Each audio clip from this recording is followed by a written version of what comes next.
ہمیشہ اس کا رہے گا خمار آنکھوں میں۔ السلام علیکم۔ ماشاءاللہ، محبت سے کہہ دیجئے سبحان اللہ، زور سے کہہ دیجئے ذرا سبحان اللہ۔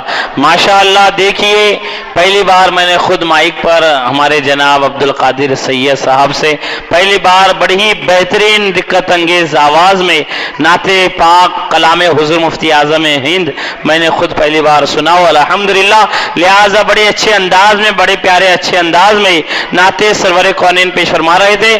اب میں آپ حضرات سے گزارش کرتا ہوں کہ حضور سید صاحب کو بلانے سے پہلے بہتر سمجھتا ہوں کہ جو پیچھے بیٹھے ہوئے اگر آگے آ جائے گے تو بڑا اچھا ہو جائے گا، جو پیچھے بیٹھے ہوئے حضرات اگر آگے آ جائے گے تو بڑا اچھا ہوگا، اس لیے کہ یہ دیکھیے بہترین نعت خواہ بھی قاری عمر ضیاء صاحب بھی تشریف لا چکے پر تھوڑی دیر کر دی، ورنہ انشاءاللہ تعالی آئندہ ہفتے ضرور ان کو موقع دیا جائے گا، اس لیے کہ آپ بالکل وقتوں کے مد نظر رکھتے ہوئے آل رسول کی بارگاہ میں مائک پیش کرنے کی سعادت حاصل کر رہا ہوں۔ جہاں تک کہ پھر میری آواز پہنچ رہی ہے تمام ان لوگوں سے جو لوگ ادھر ادھر کھڑے ہوئے باہر کھڑے ہوئے، برائے کرم مؤدبانہ گزارش ہے کہ وہ جلد سے جلد مولانا عبدالغنی ہال میں تشریف لے آئے۔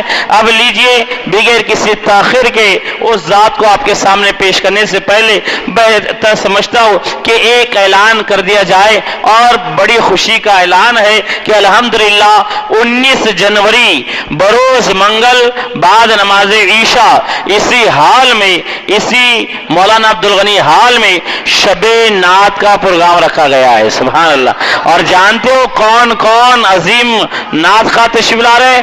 سب سے پہلے ہے صادق رضوی صاحب ممبئی، شاداب رضوی صاحب ممبئی، رفیق رضوی صاحب ممبئی، یہ تینوں نعت خواہ اپنے بہترین انداز میں انشاءاللہ تعالی 19 جنوری بروز منگل بعد نماز عشاء اسی حال میں تشریف لائیں گے اور آپ لوگوں کے سامنے نعت پاک پیش فرمائیں گے۔ میں گزارش کرتا ہوں کہ اس اعلان کو یاد رکھیں اور اس اعلان کو دیگر دوستوں تک کے پہنچانے کی سعادت حاصل کریں۔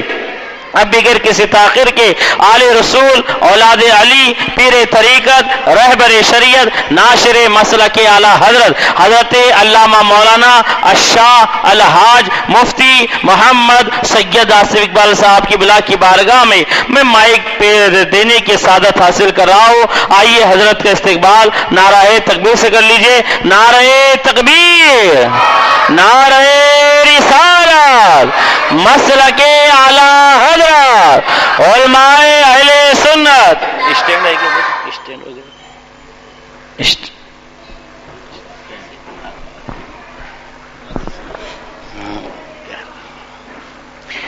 السلام علیکم ورحمۃ اللہ وبرکاتہ۔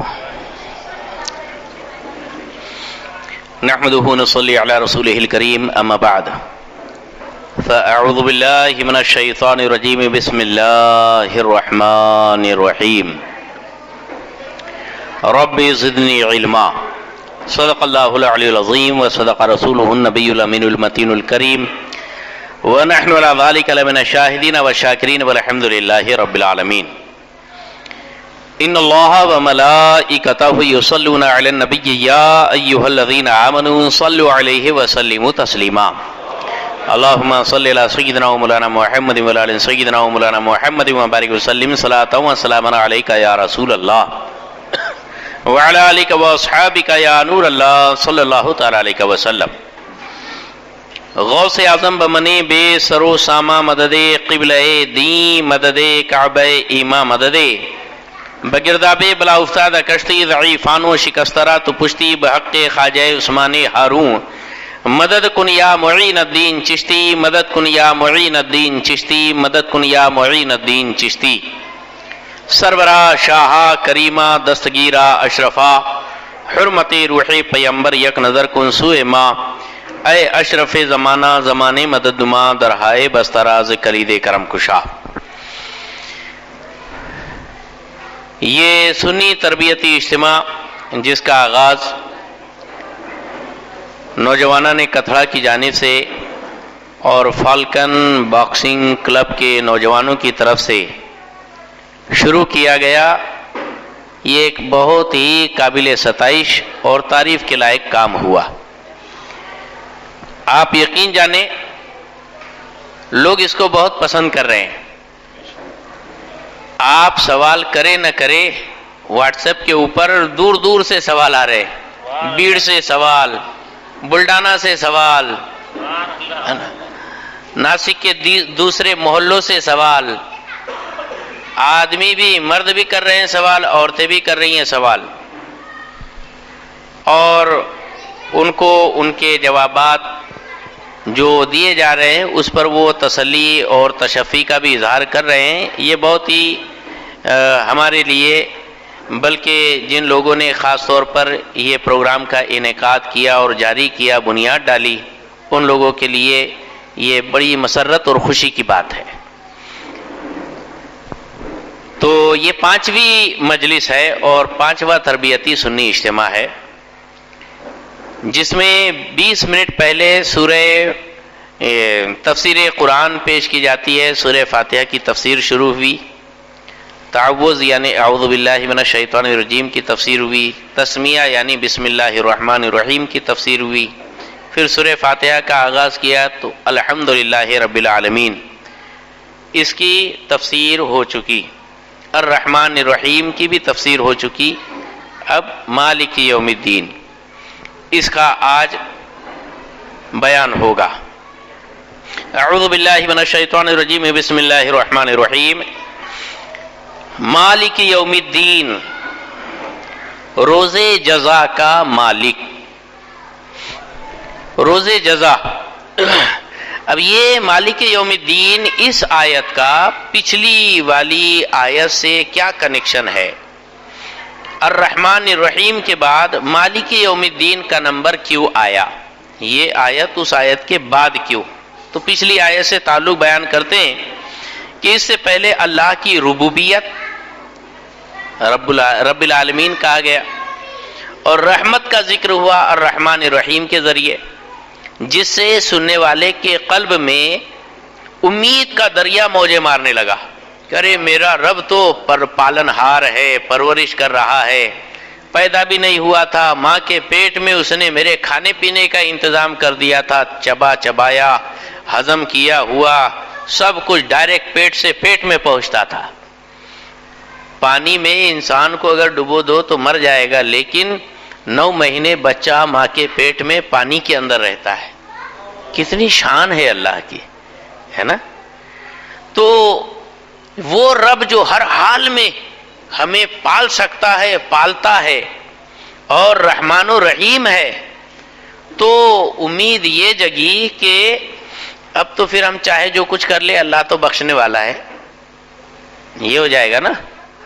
تو اب ضرورت تھی کہ اس کے دل میں رب کا خوف پیدا کیا جائے، کیونکہ ایمان امید اور خوف کے درمیان ہے۔ صرف امید ہی امید لگا کے رکھنا کہ چاہے جو کچھ کرو، کتنے پاپ کرو، سب بخش دیے جائیں گے، یہ بھی غلط، اور صرف خوف ہی خوف رکھنا کہ اللہ تعالیٰ کچھ بھی معاف نہیں کرے گا، یہ بھی غلط، اللہ کی رحمت سے نا امید ہونا بھی غلط۔ تو اصل ایمان بین الخوف والرجاء، خوف اور امید کے درمیان ایمان ہوتا ہے۔ لہذا اس آیت میں رب تعالیٰ کی ملکیت، غلبے وغیرہ کا ذکر فرمایا۔ عیسائیوں کا عقیدہ ہے، سنیے توجہ دیجئے، عیسائیوں کا عقیدہ ہے کہ دنیا میں کیسے ہی گناہ کر لو کوئی سزا نہیں ملنے والی، سب 12 خون معاف، کیونکہ عیسیٰ علیہ السلام کو سولی معاذ اللہ سب کا کفارہ بن گئی۔ ان کے عقیدے کے حساب سے حضرت عیسیٰ کو سولی پر چڑھا دیا گیا ہے، تو حضرت عیسیٰ علیہ السلام جو سولی پر کراس پر چڑھے تھے، وہ اپنی امت کے سارے گناہوں کے بدلے میں چڑھے تھے۔ اب امت جو چاہے کر لے، ان سے کوئی پوچھ گچھ نہیں ہوگی، ان کو کوئی سوال جواب نہیں ہوگا، ایسا عیسائیوں کا عقیدہ ہے۔ انہیں رحمت پر یقین ہو گیا، غضب سے بے خوف ہو کر گناہ پر دلیر ہو گئے۔ سمجھ میں آ رہی نا بات؟ اور آریوں کا عقیدہ ہے کہ کسی گناہ کی معافی نہیں ہو سکتی، ہاں نہیں، اس کی سزا ضرور بھگتنی پڑے گی، یعنی کسی گناہ کی معافی نہیں ہے، سزا بالکل بھرنا ہی بھرنا ہے، یہ رحمت سے مایوسی ہے، اللہ کی بخشش سے مایوسی ہوئی۔ گناہ پر دلیر ہو جاتا ہے انسان، پورا مایوس بھی ہو جائے نا تو بھی دلیر ہو جاتا ہے، اور جب مرنا ہی ہے تو کریں گے جو کچھ بھی کریں گے، کھا پی کے مرو، ایسا۔ کیونکہ نا امیدی بھی گناہ پر دلیر کرتی ہے۔ جب تک بلی کتے سے بچنے کا موقع دیکھتی ہے بھاگتی ہے، مگر جب پھنس جاتی ہے تو کتے پر حملہ کر دیتی ہے۔ جس کو پھانسی کا حکم ہو جائے اس کی بہت احتیاط کی جاتی ہے کہ کسی کو قتل نہ کر دے، کیونکہ وہ اپنی زندگی سے ہاتھ دھو بیٹھتا ہے۔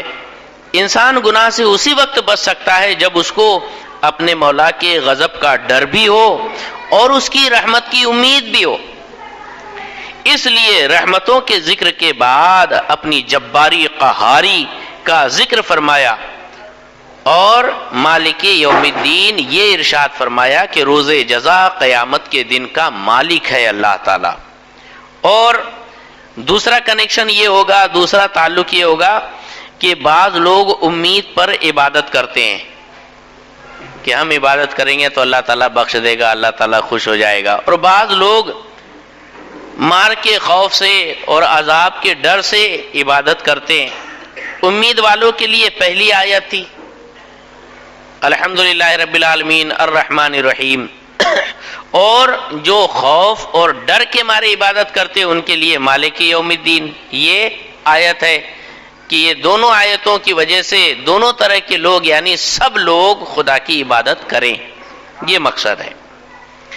اب دیکھیں صاحب، مالک قرآن پاک 7 قرأتوں پر نازل کیا گیا ہے نا، یعنی 7 قرأتیں ہیں، قرأت سبا جس کو کہتے ہیں۔ تو مالک قاریوں کے اس لفظ میں اختلاف ہے، بعض اسے مالک اور بعض ملک پڑھتے ہیں۔ ملک کے معنی ہے بادشاہ اور مالک کے معنی ہے مالک، آقا۔ خواہ کچھ بھی ہو، یہ بنا ہے ملک سے، اور ملک کے لفظی معنی ہے تعلق، تعلق، مضبوطی اور قوت۔ بادشاہ کو ملک اور مالک کو مالک اس لیے کہتے ہیں کہ اس کو اپنے مملوک اور رعیت سے تعلق بھی ہوتا ہے، اس پر قدرت بھی ہوتی ہے، اور مضبوطی سے سب پر قابض بھی ہوتا ہے۔ آپ اپنے گھر کے مالک ہیں تو اپنے پورے گھر پر آپ کا قبضہ بھی ہے، آپ اپنی جو بھی چیز کے مالک ہے اس پر آپ کا پورا قبضہ ہے۔ ویسے ہی بادشاہ جو مالک ہے، بادشاہ ہے، اس کو بھی اپنی رعایا پر پورا کنٹرول ہے۔ تو ملک یعنی کنٹرول، قبضہ، یہ سارا ملک اور ملک اور مالک دونوں لفظوں کے معنی میں پایا جاتا ہے۔ جو لوگ ملک پڑھتے ہیں وہ فرماتے ہیں کہ بادشاہ کا درجہ عام مالکوں سے زیادہ ہوتا ہے، یعنی مالک یوم الدین پڑھنا چاہیے یا ملک یوم الدین پڑھنا چاہیے۔ ہماری قرأت کیا ہے؟ مالک یوم الدین۔ ہم اگر ملک یوم الدین پڑھیں گے تو نماز نہیں ہوگی۔ ہم کو اپنی قرأت اور روایت کی بالکل سختی سے پابندی لازم ہے، ہم ادھر ادھر کی قرأتیں نہیں کریں گے۔ اب یہ ہے کہ بھئی مالک یوم الدین پڑھنے میں کیا فائدہ ہے، اور جو بولتے ہیں ملک یوم الدین اس میں کیا فائدہ ہے، تو وہ بھی باتیں یہاں پر باریک باریک بتائی جا رہی ہے کہ مالک اور ملک کے اندر زمین آسمان کا فرق ہے۔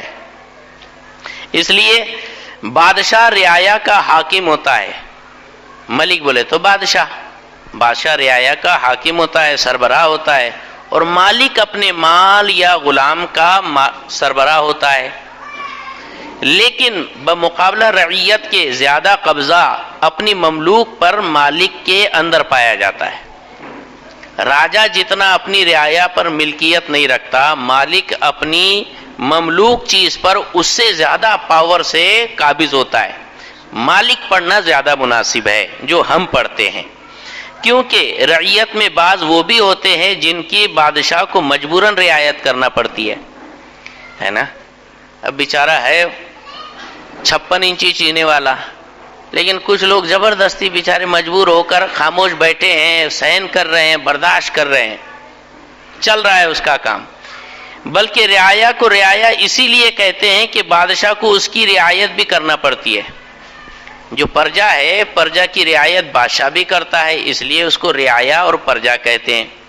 لہذا ملک سے مالک پڑھنا بہتر ہوا، کیونکہ مالک کو اوور آل کنٹرول ہوتا ہے، اور جو اس کی ملکیت کی چیز ہوتی ہے وہ اس سے بالکل کچھ بھی خارج اور باہر نہیں رہتی. اچھا، اس لیے کہ رعایا اپنے آپ کو بادشاہ کی حکومت سے نکال سکتی ہے. رعایا حضرت کیا نام ہے ان کا؟ حضرت مولانا علامہ فیاض برکاتی صاحب خطیب و امام اجمیری مسجد تشریف لائے اوپر.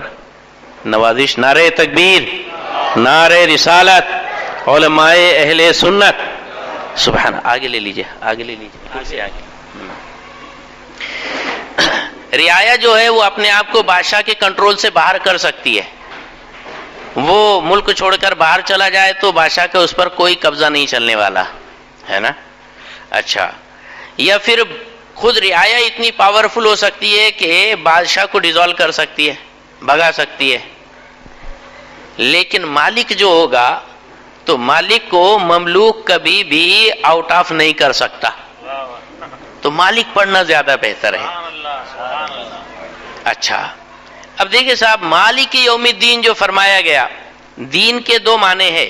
دین کا ایک معنی ہے بدلہ، فیصلہ دوسرا معنی ہے، اور انصاف یہ تیسرا معنی ہے. تو مالک یوم الدین یعنی بدلے کا مالک، بدلے کے دن کا مالک. مالک یوم الدین یعنی فیصلے کے دن کا مالک. مالک یوم الدین یعنی انصاف کے دن کا مالک.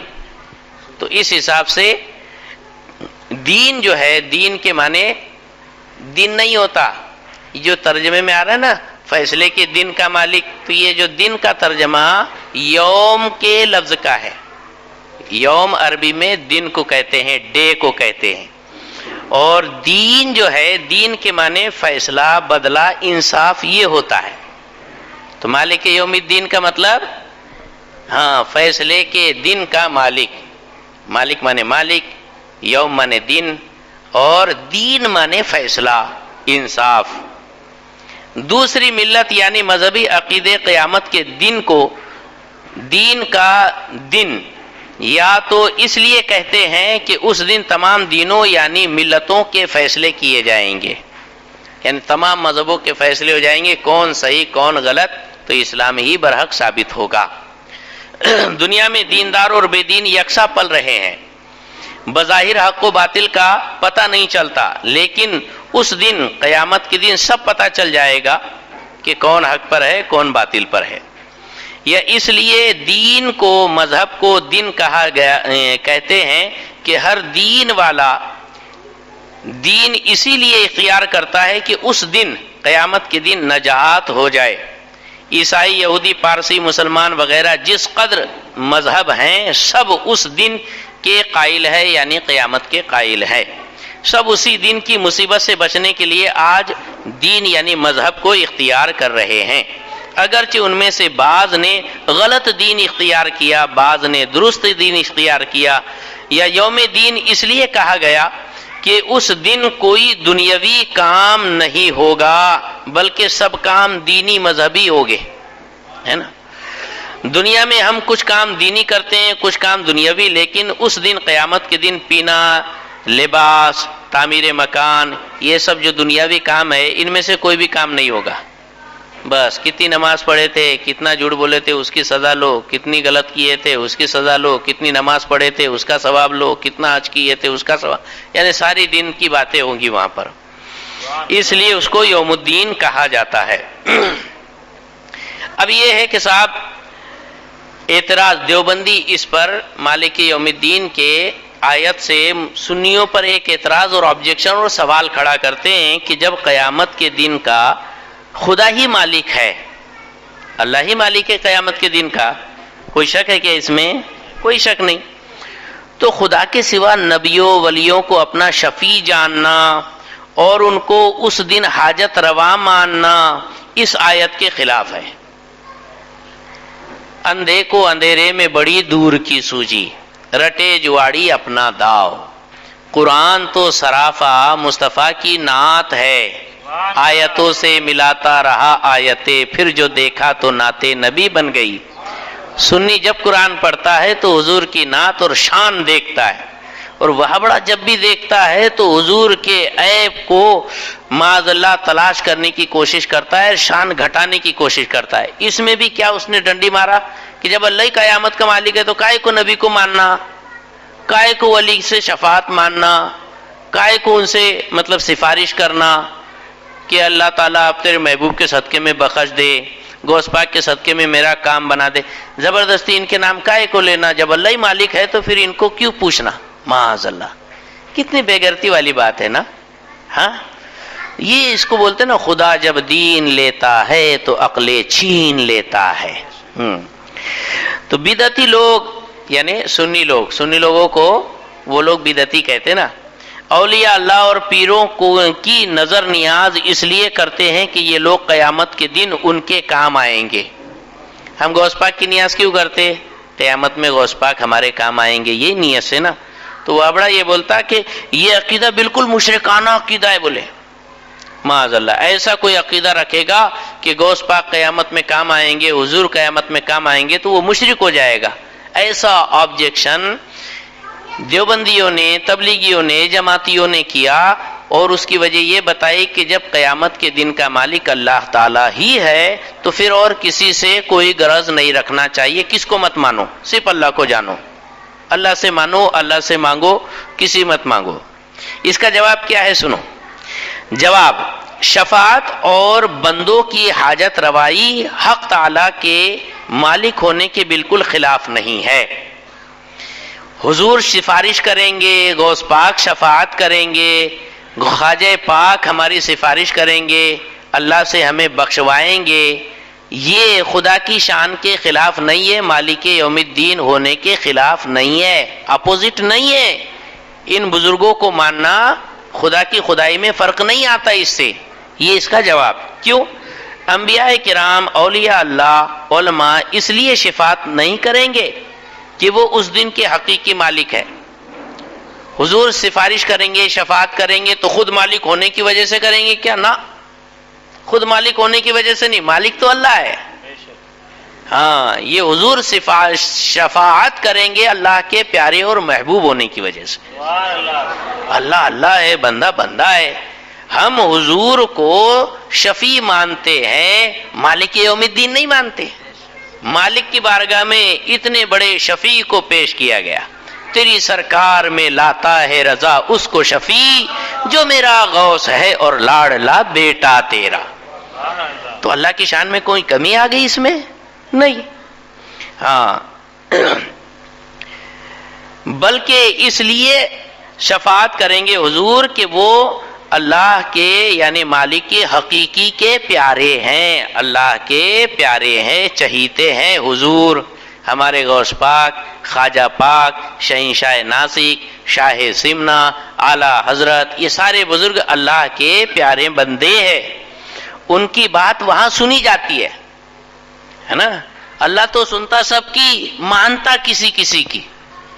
تو کس کی مانتا؟ جو اللہ کے ماننے والے ہیں، اللہ کی مان کے چلنے والے ہیں۔ تو یہ اللہ کی مان کر چلنے والوں کی بارگاہ میں ہم جیسے گنہگار سفارش بناتے ہیں اللہ کی بارگاہ میں کہ اللہ غوث پاک کے صدقے مجھے معاف کر دے۔ اچھا، اگر وہ مالک حقیقی ہوتے، حضور بھی، غوث پاک، یہ سب مالک حقیقی ہوتے تو شفاعت کے کیا معنی، کیا ضرورت پڑتی؟ ڈائریکٹ وہی بخش دیتے نا۔ پھر اللہ کی بارگاہ میں ان کو سفارشی بنانے کی کوئی ضرورت پڑتی کیا؟ نہیں۔ سفارشی بنا رہے، مطلب یہ ہوا کہ ان کو مالک نہیں مان رہے، مالک کا پیارا مان رہے۔ ہاں، وہ خود بخش دیتے اگر مالک ہوتے تو۔ دنیا میں بھی ہر چیز کا مالک پروردگار ہی ہے، مگر یہاں بھی بڑے حاکموں کی بارگاہ میں سفارش ہی سے کام چلتا ہے۔ انشاءاللہ شفاعت کی پوری بحث آیت الکرسی کے تحت کی جائے گی، اور شان حبیب الرحمن اس کتاب میں بھی باقاعدہ اس کا بیان ہو چکا ہے نا۔ اب آگے ہے ایاک نعبد، ہم تجھ ہی کو پوجیں۔ اس آیت کا تعلق پچھلی آیتوں سے اس طرح ہوا کہ جو اللہ ہے رب العالمین سارے کائنات کو پال رہا ہے، اور رحمان ہے، مہربان ہے، اور رحمت والا ہے اور قیامت کے دن کا جو مالک ہے، تو پھر ظاہر بات ہے کہ اس کی عبادت کرنا چاہیے۔ اس لیے فرمایا گیا کہ ایاک نعبد، بندہ عرض کرتا ہے اے اللہ ہم تیری ہی عبادت کرتے ہیں۔ اب دیکھیں کسی بھی کا تعارف کیا جاتا، کرایا جاتا ہے، تو یہ نہیں بولیں گے کہ پرائم منسٹر کا تعارف کریں گے کہ یہ جو ہے یہاں پانڈو لینے کا بادشاہ ہے، ایسا نہیں بولیں گے، بلکہ بھائی شاہ ہند ایسا بولیں گے، شاہ دہلی، دہلی کا مہاراجا ایسا بولیں گے۔ تو پتہ چلا کہ کسی کا تعارف اور انٹروڈکشن کرانے کے لیے بڑی چیز کے ساتھ اس کی نسبت پیش کی جاتی ہے تاکہ سامنے والے کو امپریشن پڑے اور اس کے سمجھ میں آئے کہ یہ بہت شان والا ہے۔ تو ایسے ہی جب حضور کا تعارف کرایا جائے گا تو وہ ہبڑوں کے جیسے نہیں کہ حضور کو بھی دو ہی آنکھ تھی جیسے ہم کو دو آنکھ ہے، ہماری بھی دو کان تو حضور کے بھی دو کان، نہ جبکہ حضور کا تعارف پیش کریں گے تو اس انداز میں کہ حضور کی بھی انگلی شریف ہے، لیکن شان یہ کہ ہلا دے تو چاند کے دو ٹکڑے کر دیتے، اشارہ کر دے تو ڈوبا سورج واپس پلٹا دیتے۔ تو یہ خصوصیات اور شان و شوکت کے ساتھ تعارف کیا جاتا ہے، اس لیے مالک یوم الدین بیان کیا گیا، اور اس کے بعد جو اس دی شان والا ہے تو اسی کی عبادت کے لیے بندہ عرض کرتا ہے ایاک نعبد و ایاک نستعین، ہم تجھ ہی کو پوجے اور تجھ ہی سے مدد چاہے۔ اچھا، اس طرح کے شروع سے اب تک حق تعالیٰ نے اپنے انعامات اور جباری اور ملکیت کا ذکر فرمایا۔ اس سے مقصود تھا کہ اللہ کی مخلوق اس کی اطاعت کی طرف رغبت کرے اور اس کی بندگی کرے، کیونکہ احسان کی وجہ سے انسان اطاعت کی طرف رغبت کرتا ہے۔ جب آپ کسی کو دیں گے کچھ تو وہ آپ کا کہنا مانے گا، کسی کو چائے پلائیں گے تو پھر کبھی کچھ ملا تو پہلے سلام وہی کریں گا، ہوتا ہے نا؟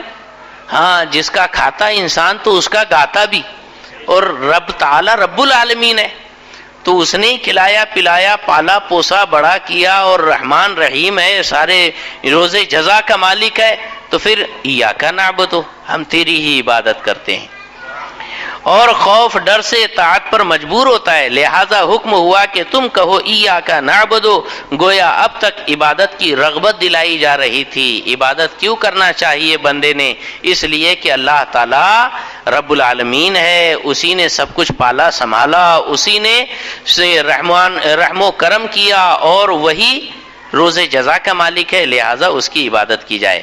اب عبادت کا صریح حکم فرمایا گیا کہ تم اللہ کی عبادت کرو، اور بندہ اس طور پر خدا کی بارگاہ میں عرض کرتا ہے ایاک نعبد، ہم تجھی کو پوجے۔ انشاءاللہ اس کے بعد جو ہے آگے کی تفسیر و ایاک نستعین وغیرہ یہ سب بیان کیے جائیں گے۔ اور کچھ اس کے اصلاحی مسائل کے متعلق جو بیان ہمارا چل رہا تھا، تو سب سے پہلے شرائط نماز کو ہم نے لیا تھا۔ نماز کی شرطوں میں سے پہلی شرط تھی طہارت، پاکی، جسم کی پاکی کا بھی بیان ہوا، یعنی وضو غسل، یہ جسم کی پاکی کے 2 چیپٹر ہے۔ پھر کپڑے کی پاکی کا بھی بیان ہوا، واشنگ مشین سے کپڑے کیسے صاف کیے جائیں گے یا ایسے پانی کے نیچے کپڑے، وہ سب۔ پھر اس کے بعد جگہ کی پاکی کے مسائل کا بھی بیان ہوا۔ اس کے بعد ستر عورت کہ کتنے بدن کے حصے کو مرد کے لیے چھپانا ضروری ہے اور کتنے بدن کے حصے کو عورت کے لیے چھپانا ضروری ہے، اس کے سارے مسائل زیادہ تر پیش کر دیے گئے۔ اب تیسری ہے استقبال قبلہ، تیسری شرط ہے نماز کی استقبال قبلہ، یعنی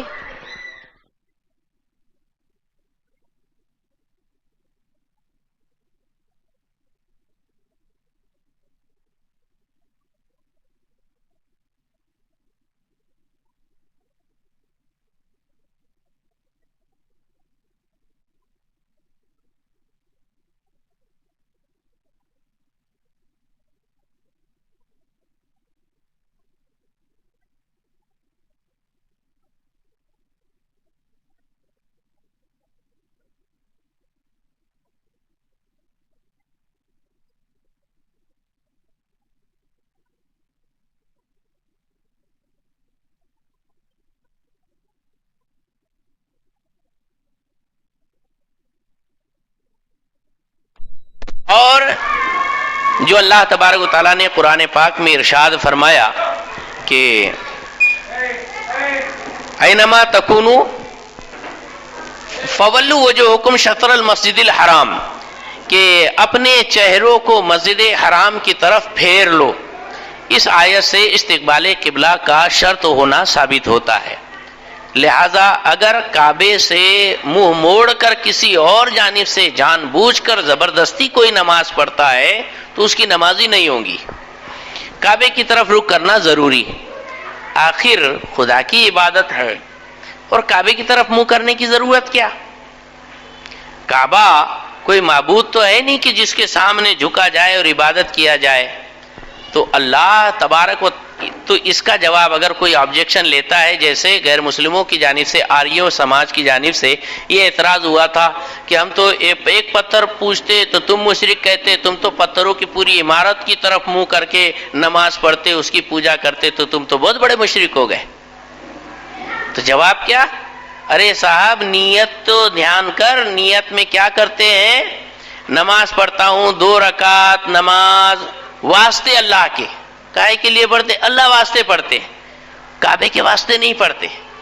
یہی وہ شرک کی جڑ کٹ گئی. اور صرف کہتے منہ میرا کعبے شریف کی طرف. تو پھر اللہ کی عبادت ہے تو کہیں بھی منہ کر کے ہو جانا چاہیے تھا، کعبے کی طرف کیوں؟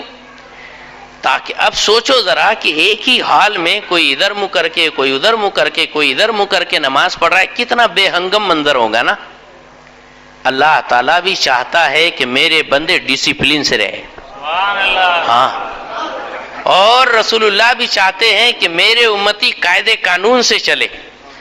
جہاں تکبیر کہی، ایک بہت بڑے فوجی آفیسر نے اسلام کے اوپر زبردستی کا الزام لگایا، تو ایک مسلمان نے کہا کہ جناب بہت بڑے فوجی آفیسر جنرل بنتے ہو، 10,000 لوگوں کو آپ کتنے دیر میں ایک لائن کے اندر اور لائن وائز کھڑا کر سکتے ہو، کاندھے سے کاندھا ملا کر؟ قبل آدھا گھنٹے میں تو کر لوں گا. کہا ٹھہرو. لائیو جو ہے شروع کیا گیا، تکبیر پڑھنے والے مکبر نے تکبیر پڑھی، وہ 2 منٹ کے اندر ہی پورے خانے کعبہ کے اندر موجود لاکھوں لوگ لائن لگا کر کھڑے ہو گئے. اور ایسا منظر بن گیا، گول گول گول، دائرے پہ دائرہ، دائرے پہ دائرہ، دائرے پہ دائرہ، کہ دیکھ کر وہ حیران ہو گیا. ارے یہ ہے اسلام کی شان. ہاں، ڈسپلن تو مسلمانوں کے اندر ہے.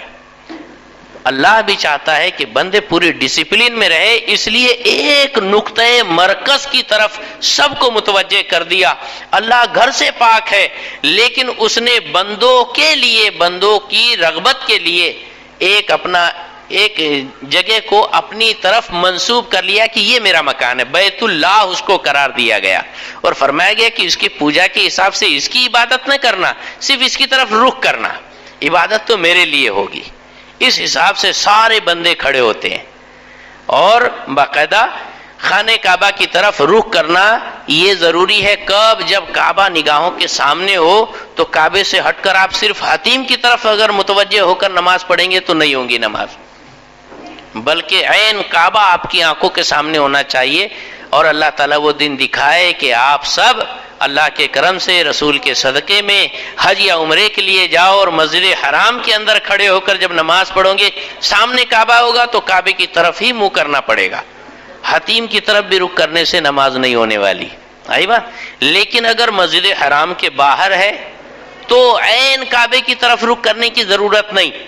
ہاں، اگر ہو سکتا ہے عین کعبے کی طرف رخ کرنا تو بہت اچھی بات ہے، لیکن خانہ کعبہ کے باہر، مسجد حرام کے باہر، مکے سے باہر ہے تو صرف خانہ کعبہ کی سمت اور جہت میں رخ کر لینا کافی ہوگا. اللہ تعالیٰ نے عین کعبہ کی طرف رخ کرنے کا حکم نہیں دیا. فَوَلُّوا وُجُوهَكُمْ شَطْرَ الْمَسْجِدِ الْحَرَامِ، مسجد حرام کی طرف رخ پھیرنے کے لیے کہا، یعنی وہ سمت میں.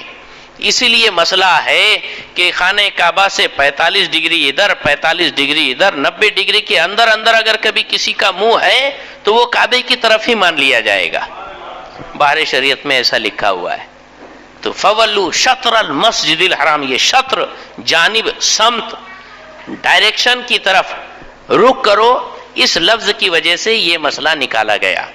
اب اگر کوئی ایسی انجانی جگہ پہنچے جہاں آپ کو قبلہ کی سمت معلوم نہ ہو تو آپ کیا کریں گے؟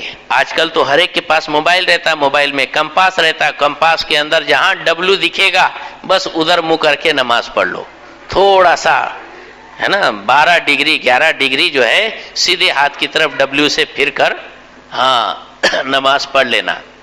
ویسٹ جس کو بولیں گے، مغرب جس کو بولیں گے، ہے نا، جہاں سورج ڈوبتا ہے جس سمت میں، وہاں سے آپ تھوڑا سا 11 ڈگری سیدھے ہاتھ کی طرف رک کر کے نماز پڑھیں گے تو عین کعبے کی سمت مل جائے گی آپ کو۔ یہ اگر آپ کے پاس موبائل بھی نہیں ہے، کوئی ایسا انسان بھی نہیں ہے کہ جس سے آپ پوچھ سکے، تو پھر یہ ہے کہ ایمان انسان کا بولتا ہے، اور اللہ نے مسلمان کے فیصلے کو بھی رسپیکٹ عطا فرمایا ہے۔ اللہ فرماتا ہے کہ تو خود سوچ، دل میں یہ اندازہ کر کہاں ہو سکتا ہے کعبہ، تیرا دل جہاں جمے وہاں منہ کر کے نماز پڑھ لے۔ ہاں تو اگر کبھی مغرب تو ادھر ہے لیکن دل میں آ رہا نہیں ادھر ہے، ادھر یہاں نہیں، ایسے انجانی جگہ میں، جنگل بیابان میں جہاں سمتوں کا پتہ نہیں چل رہا ہے اور کوئی چیز ہے نہیں آپ کے پاس جس سے سمت معلوم کر سکے، یا کوئی انسان نہیں ہے وہاں کا جس سے آپ دشا معلوم کر سکے، تو ایسی صورت میں جہاں جی جمتا ہے وہاں آپ رک کر کے نماز پڑھ سکتے ہو۔ تو یہ ہے استقبال قبلہ، کعبے کی طرف رخ کرنا۔ اور یہ کتنی نمبر کی شرط ہوئی؟ 3 نمبر کی۔ اور آگے ہے وقت۔ وقت یہ چوتھی شرط ہے نماز کے لیے، کہ جب تک جو نماز کا وقت نہیں ہوتا وہ نماز آپ ادا ہی نہیں کر سکتے، کیونکہ جیسے ہی وقت شروع ہوتا تبھی وہ نماز فرض ہوتی اور وہ نماز لاگو ہوتی۔ ظہر کا ٹائم جب چالو ہوگا تو جیسے اس کا پہلا سیکنڈ آیا اسی وقت آپ پر ظہر کی نماز فرض ہو گئی۔ اب جیسے جیسے اگلا سیکنڈ چلتا جائے گا تو وہ حکم آپ پر آگے بڑھتا چلا جائے گا، اور جیسے آپ ادا کر لیے تو پھر وہ فرضیت آپ کی ساقط ہو گئی اور ادا ہو گئی، ہے نا۔ تو اب ایسے عالم میں کوئی انسان جو ہے ظہر کی نماز 11 بجے ادا کرنا چاہے تو نہیں کر سکتا۔ ابھی آپ چاہے کہ بالکل فجر کی نماز ابھی پڑھ لو، نہیں پڑھ سکتے، کیونکہ فجر کا وقت ہوا ہی نہیں، ابھی وہ آپ پر لاگو ہوئی نہیں، آپ پر فرض ہوئی نہیں۔ تو آپ 1000 بار کہہ لو کہ میں فجر کی کل جو صبح فجر ہونے والی ہے وہ نماز پڑھ رہا ہوں، کچھ بھی نہیں ہونے والا، نماز ہی نہیں ہوں گی۔ اچھا تو پھر دیکھیں صاحب، لیکن ایک ایسا موقع ہے کہ جہاں ٹائم سے پہلے نماز پڑھ سکتے، ایڈوانس، اور ایک ایسا موقع ہے کہ آپ کو ٹائم ہو جانے کے بعد بھی نہیں پڑھنا ہے، بعد میں ہی پڑھنا ہے، وہ ہے عرفات، ہے نا۔ عرفات کے میدان میں عصر کی نماز عصر کے وقت سے پہلے ہی ظہر کے اندر، ظہر کے وقت میں ادا کی جاتی ہے، ایڈوانس ٹائم سے پہلے۔ کیوں؟ اس لیے کہ ہمارے حضور نے ویسے فرمایا تھا، ویسے ہی کیا تھا۔ ہاں حضور نے کیا تھا اس لیے کر سکتے، لیکن اس کے لیے شرط کیا ہے؟ ہر کوئی نہیں کر سکتا، اس کے لیے شرط یہ ہے کہ وہاں مسجد خیف کے امام کے پیچھے ہی آپ اگر جمع بین الصلاتین کرنا چاہے تو کر سکتے ہیں۔ لیکن تعجب ہوگا آپ کو کہ بلکہ افسوس کی بات ہے کہ وہاں کا امام وہابی ہے، بد مذہب، اس کی خود کی نماز نہیں ہوتی، بد مذہب کے اوپر کا نماز فرض ہے، نماز تو سنیوں پہ فرض ہے، اس کی اپنی نماز کے واندے ہے، تو ہماری نماز کیا اس کے پیچھے ہونے والی؟ تو اس لیے عرفات میں تو جمع بین الصلاتین بالکل نہیں کر سکتے ہم لوگ۔ ہم کیا، یہ مالیگاؤں کے تبلیغی جماعت والے بھی وہاں اس امام کے پیچھے وہ جمع بین الصلاتین نہیں کرتے۔ کیوں معلوم ہے؟ وہ امام رہتا مکے میں اور وہاں سے 7-8 کلومیٹر دور ہے عرفات، یا 12-15 کلومیٹر ہے، اتنی دور آ کر وہاں قصر نماز پڑھاتا ہو۔ ظہر کی نماز بھی قصر 2 رکعت پڑھائے گا، عصر کی نماز بھی قصر 2 رکعت پڑھائے گا، اس لیے تبلیغی جماعت والے بھی اس کے پیچھے نماز نہیں پڑھتے۔ لیکن ہمارے کچھ بولے بھالے کیا بے وقوف لوگ وہاں جا کے معلوم نہیں کتنا ان کو شوق چل رہا جاتا ہے، بولتے نہیں یہاں تو اس کے پیچھے ہی نماز پڑھیں گے۔ وہاں 3 شیطان ہے نا، وہ سب اس کو ہی آنگ میں آ جاتے ہیں، اور بہکا کے وہ امام کے پیچھے لا کے کھڑے کر دیتے. ان کے پیچھے نماز نہیں پڑھنا، یہ بات تو صحیح ہے نا. تو بہرحال یہ عرفات کے اندر جو ہے ظہر کے وقت کے اندر عصر کی نماز پڑھی جاتی تھی، لیکن وہ ہمارے لیے پاسبل تو نہیں ہے. ہم اپنے خیمے میں جب نماز پڑھیں گے تو ظہر کے وقت میں ظہر کی پڑھیں گے، عصر کے وقت میں عصر کی پڑھیں گے. لیکن مغرب کا وقت ہونے کے بعد، سورج ڈوب جانے کے بعد مغرب کی نماز نہیں پڑھنا ہے وہاں عرفات میں، بلکہ چل دینا ہے مزدلفہ. مزدلفہ پہنچ جانا ہے. آپ بہت ینگر ہے، بہت طاقتور ہے، پہنچ گئے آپ مغرب کے ٹائم میں مزدلفہ کے اندر، 10ویں رات ذی الحجہ کی مزدلفہ کے اندر پہنچ گئے. مغرب کا ٹائم باقی ہے، آپ چاہتے ہیں کہ چلو مغرب کی نماز پڑھ لے، کہیں وقت نہ چھوٹ جائے، وقت نہ ختم ہو جائے، تو وہ نماز پڑھنا آپ کے لیے جائز نہیں. پڑھیں گے تو ہوں گی بھی نہیں نماز. پھر آپ کو ویسے ہی بیٹھنا ہے وہاں، دعا درود جو بھی کرو. جب مغرب کا وقت ختم ہو جائے، عشاء کا ٹائم چالو ہو جائے، تو عشاء کے وقت کے اندر آپ کو اذان دینا ہے. اذان کے بعد بھلے 2 آدمی مل کے جماعت پڑھ رہے ہو، وہ بھی جماعت کر کے سلام جیسی پھیرے، پھر دوسری جماعت کے لیے اقامت ہو جائے، اور پھر وہ عشاء کی نماز پڑھیں گے.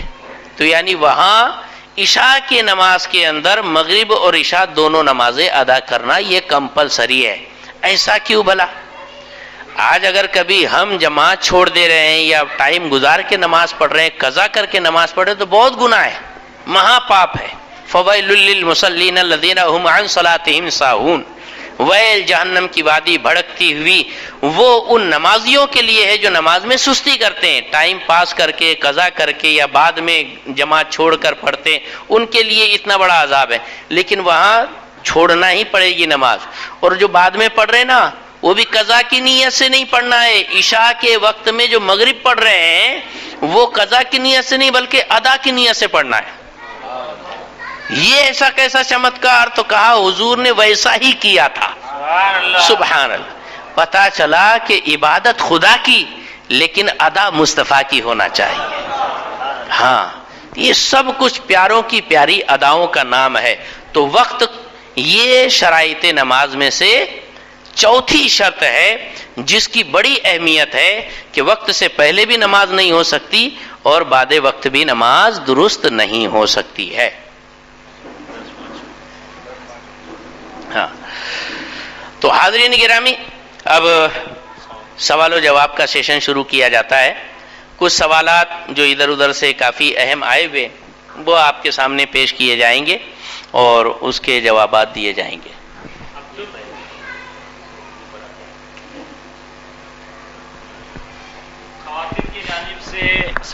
خواتین کی جانب سے سوال آیا ہے کہ عورتوں کو ہتھیلی اور تلوی کی پشت نماز میں چھپانا کیسا ہے، اور کیا موزے اور دستانے پہننا نماز کی حالت میں ضروری ہے؟ اس کا جواب عنایت فرمائیں. پچھلے ہفتے جیسے ستر عورت کے بیان کے اندر یہ ساری باتیں آئی تھی کہ اگر عورت کی ہتھیلی کھل گئی، اتنا بھی اگر کھلا رہا تو پھر نماز اس کی شروع ہی نہیں ہوں گی، ہے نا.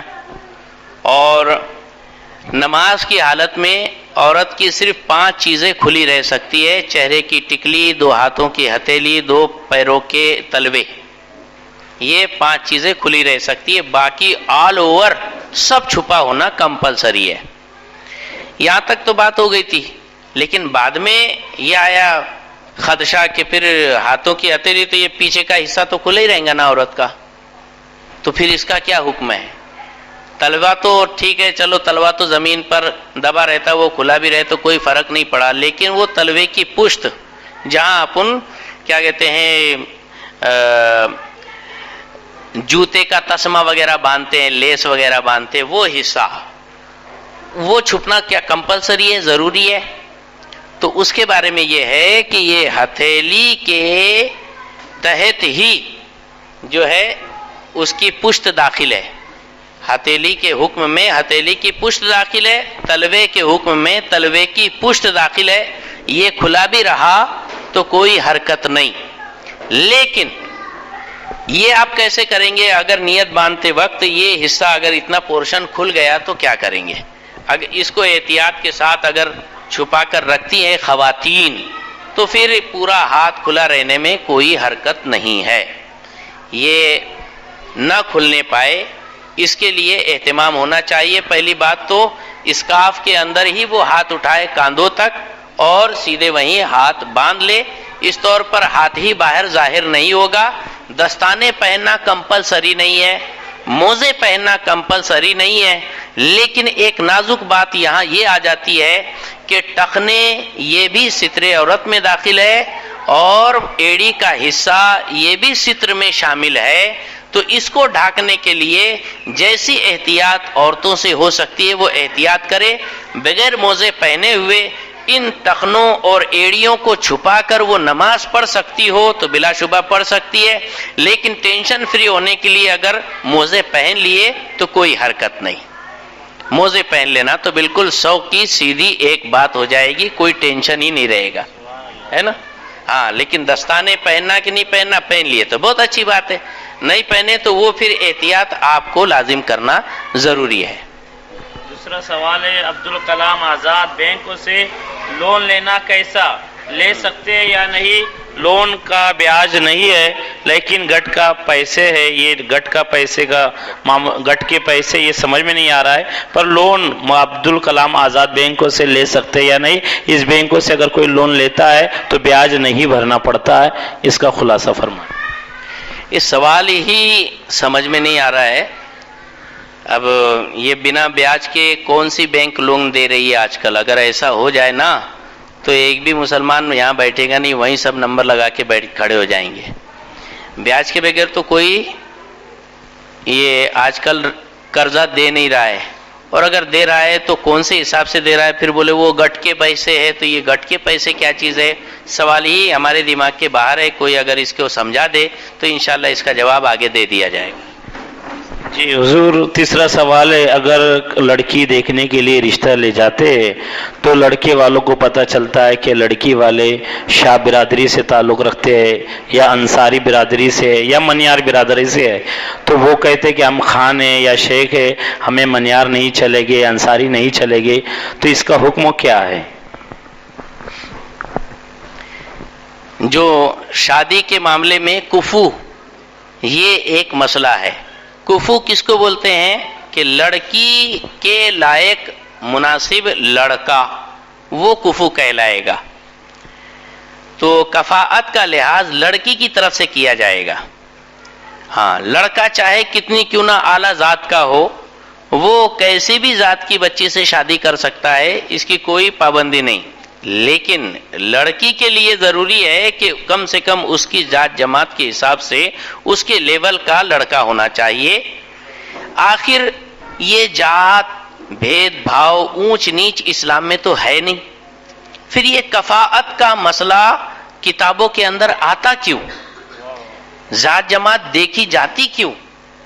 تو اس کی وجہ یہ ہے کہ اللہ رسول یہ خوب جانتے ہیں ہم سے زیادہ, بلکہ سب کچھ وہی تو جانتے ہیں.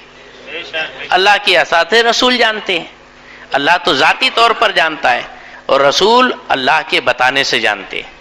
انہوں نے یہ ہم کو اصول بتائے ہیں کہ اگر میاں بیوی کے درمیان نباہ کرنا ہے اور ان کی ازدواجی زندگی, شادی شدہ زندگی قائم دائم رکھنا ہے تو کچھ باریک باتوں پر نظر رکھنا پڑے گی. وہ کیا ہے؟ کفاءت کا معاملہ. کہ اگر لڑکی ہے اعلیٰ خاندان والی اور اس کو جو ہے نچلی ذات جماعت کے بچے کے ساتھ شادی کرا دی تو 10 کے بیچ میں اس لڑکی کو شرمندگی اٹھانا پڑے گی, اور شرمندگی اٹھانا پڑے گی تو شوہر کی طرف سے اس کا دل کھٹا ہو جائے گا اور آپس میں ان کی نباہ زیادہ نہیں رہ سکتا. اس لیے لڑکی کو رسپیکٹ دیا گیا کہ اس کی شان شان لڑکا ہونا چاہیے, یہ رکھا گیا. لیکن اب یہ کہ صاحب کن کے کفاءت کے اندر کون سی ذات جماعت کا لحاظ کیا جائے گا؟ تو یہ صرف اہل قریش یعنی سادات کے اندر کفاءت کا لحاظ کیا جائے گا. باقی تمام برادریاں ایک دوسرے کے لیے کفو فرمایا گیا ہے. لأن العجمیون ضیعوا انصابهم, اجمیوں نے اپنے نسب نامے ضائع کر دیے ہیں, لہذا وہ کوئی بھی کسی سے بھی شادی بیاہ کر سکتا ہے، لیکن یہ دھندے کاروبار کے حساب سے بھی رکھا گیا ہے کہ جیسے عطر فروش کی بیٹی اگر کبھی وہ کچرا چننے والے کے ساتھ شادی کرا دے گی تو ظاہر بات ہے کہ عطر فروش کی بچی جو خوشبو میں بڑی پلی بڑی ہے وہ جا کر گھان گندگی اور گوبر کی بدبو کے اندر زندگی کیسے گزار سکتی ہے؟ نباہ ہوگا نہیں، آپس میں کھٹکے اڑیں گے، تکلیف ہوں گی، جھگڑے ہوں گے، اور آخر میں چھوڑ چھاڑ اور توڑ ٹکڑے کی بات آئے گی۔ اس لیے فرمایا گیا کہ یہ پیشہ کے لحاظ سے بھی کفاءت کا اعتبار کیا جانا چاہیے۔ تو یہ جو کچھ کہا گیا ہے جتنی ہو سکے ایسے مطلب انداز میں شادی کی جائے کہ میاں بیوی کا نباہ ہو سکے۔ زور زبردستی تو بالکل بھی نہیں کرنا ہے، نہ لڑکی پر زبردستی کرنا ہے کہ میں باپ ہے تیرے کو کرنا ہی پڑے گا، ایسا بھی نہیں، اور نہ لڑکے پر زور زبردستی کی جائے، دونوں آپس میں راضی ہو، خوش ہو تو ان کے نکاح کرایا جائے۔ اسی لیے فرمایا گیا کہ بچے البکرو تستامرو تستازنو وسیبو تستامرو، کہ جو کنواری بچی ہے اس سے باقاعدہ اجازت حاصل کی جائے، اس کی رضامندی ہو تو ہی شادی کراؤ، اور جو بیوہ ہے یا مطلقہ ہے اس سے تو کھلے لفظوں میں آرڈر لو، اس کے بعد شادی کراؤ۔ تو رسپیکٹ فل جو ہے لڑکی کا رہے گا، اور اس کی اجازت سے ہی اس کی شادی کی جائے گی تاکہ شادی برقرار رہے۔ ٹیشو پیپر سے استنجا کرنے کا کیا حکم ہے؟ ٹیشو پیپر جو خاص طور پر اسی کے لیے ہوتے ہیں، استنجا خانے وغیرہ کے اندر جو یہ انگریزی ٹوائلٹ وغیرہ ہوتے ہیں اس میں ٹیشو پیپر کا پورا بنڈل ہی پڑا ہوا رہتا ہے، تو وہ اسی مقصد سے بنایا گیا ہے، تو اس سے صاف صفائی کی جا سکتی ہے، وہ مٹی کے ڈھیلے کے برابر ہے۔ ٹیشو پیپر صرف خالص ٹیشو پیپر کے ذریعے بھی صفائی کی جا سکتی ہے، لیکن اس کے بعد پانی استعمال کرنا یہ زیادہ بہتر اور افضل ہے۔ جیسے ڈھیلا اور پانی دونوں استعمال کرنے والوں کے بارے میں اللہ کے پیارے محبوب صلی اللہ علیہ وسلم نے ارشاد فرمایا کہ اللہ تعالیٰ ان لوگوں کو زیادہ پسند فرماتا ہے کیونکہ یہ پاکی اور صفائی میں مبالغہ کرتے ہیں۔ جی، کچن میں کام کرتے وقت انگلی کٹ جائے کسی خاتون کی یا زخمی ہو جائے تو وضو کے وقت اس کو دھوئے یا صرف مسح کرے، کیا حکم ہے؟ اب وہ انگلی کٹنے کے بارے میں تو بھائی زخم کی کیفیت کے اوپر ہی سارا کچھ ڈیپینڈ رہے گا۔ اب زیادہ بیچاری نے زیادہ کاٹ لی ہے کہ ہڈی تک کے نظر آ رہی ہے، اب اس کو اگر کبھی دھونے کا حکم دیں گے پانی اس میں جائے گا، زخم اس کا خراب ہوگا اور تکلیف اس کی بڑھ جائے گی، تو ایسی صورت میں وہاں صرف مسائی کر لینا کافی رہے گا۔ لیکن چھوٹا موٹا اگر چیرا لگ گیا تو عام طور پر خواتین کو ایسا بہت کچھ اٹھانا پڑتا ہے، برداشت کرنا پڑتا ہے، اس کے باوجود وہ کپڑے بھی دھو لیتی، برتن بھی مانج لیتی، تو وضو کرنے میں کون سی تکلیف ہے نا؟ تو جہاں تک چل جاتا ہے چلا لو، نہیں چلتا ہے تو مسح کرو۔ کیا کوئی مرد کمر پر بیلٹ لگانے سے لگائے تو کیا نماز ہوگی؟ اگر بیلٹ اسٹیل کا ہو تو کیا حکم ہے، یا چمڑے کا ہو تو کیا حکم ہے؟ یہ پینٹ وغیرہ کے اندر بیلٹ لگا کر نماز پڑھنے میں کوئی قباحت نہیں ہے، بالکل کر سکتے ہیں۔ جیسے پاجامے میں ناڑا ڈال سکتے ہیں تو پیجامے کے باہر بیلٹ کیوں نہیں باندھ سکتے؟ اس میں کوئی حرج نہیں۔ اس پر جو شک شبہ پیدا ہوا یہ کہ بھئی وہ ان شرٹنگ نہیں کر سکتے تو پھر شاید بیلٹ بھی نہیں باندھتے ہوں گے، نہ، ان شرٹنگ کا مسئلہ الگ ہے۔ اللہ کے رسول نے فرمایا کہ امرت اللہ اکف الشعر ولا الثیاب، مجھے کپڑے سمیٹنے اور بالوں کو لپیٹنے سے منع فرمایا گیا۔ اس لیے اگر کوئی مرد بڑے بال رکھتا ہے، وہ چوٹی باندھ کر نماز پڑھتا ہے تو اس کی نماز مکروہ تحریمی ہوں گی۔ جوڑا باندھ کے نماز پڑھتا ہے تو مکروہ تحریمی ہے، اس کو بال کھول کے ہی نماز پڑھنا پڑے گی۔ اور اگر شرٹنگ کیا ہے تو اس کو شرٹنگ نکالنے کے بعد ہی نماز پڑھنا پڑے گی۔ لیکن بیلٹ جو ہے وہ ایک پکڑ اور گرپ کے لیے ہے، جیسے ناڑا ہوتا ہے ویسے بیلٹ ہے، اس میں کوئی حرج نہیں۔ اب یہ کہ بیلٹ پتہ نہیں کس جانور کا ہے، مردار کا ہے کہ ذبح کیے ہوئے جانور کا ہے، پاک جانور کا ہے کہ حرام جانور کا ہے، کتے کے چمڑے کا ہے کہ گدھے کے چمڑے کا ہے، یہ بھی تو ہے نا، تو اس میں کوئی حرج نہیں۔ اصول ہے کلو احابن دبغا فقط طہورا، جو بھی کچا چمڑا دباغت دیا جائے، یعنی اس کو فنیشنگ پروسیس سے گزار لیا جائے اور اس کی ساری نجاستیں ختم کر دی جائے، تو پھر وہ پاک ہو جاتا ہے، اور ایسا پاک ہو جاتا ہے کہ پانی میں بھی گرے تو پانی ناپاک نہیں ہوتا، بھلے وہ گدھے کا چمڑا ہو، بھلے وہ کتے کا چمڑا ہو، سوائے خنزیر کے چمڑے اور انسان کی کھال کے، کہ خنزیر کا چمڑا چاہے جتنی دباغت دے لو وہ پاک نہیں ہونے والا، لیکن اس کے علاوہ جتنے جانور ہیں ان کے چمڑے وہ مر بھی گئے ہو اپنی موت اٹیک آنے سے، اس کو کیا کہتے ہیں کچرا کنڈی پر ڈال دیا گیا ہو، اس کی کھال اتار کر اس کو دباغت دی گئی تو وہ بھی پاک ہے، اس کا مشکیزہ بنا کے اس میں پانی استعمال کر کے اس سے وضو کر کے نماز پڑھی جا سکتی ہے۔ کیا دادا کی پراپرٹی میں یتیم پوتوں کا حق ہوتا ہے کیا، جبکہ چچا زندہ ہو، اس کے بارے میں کیا حکم ہے؟ یہ بہت ہی اہم اور سلگتا ہوا مسئلہ ہے۔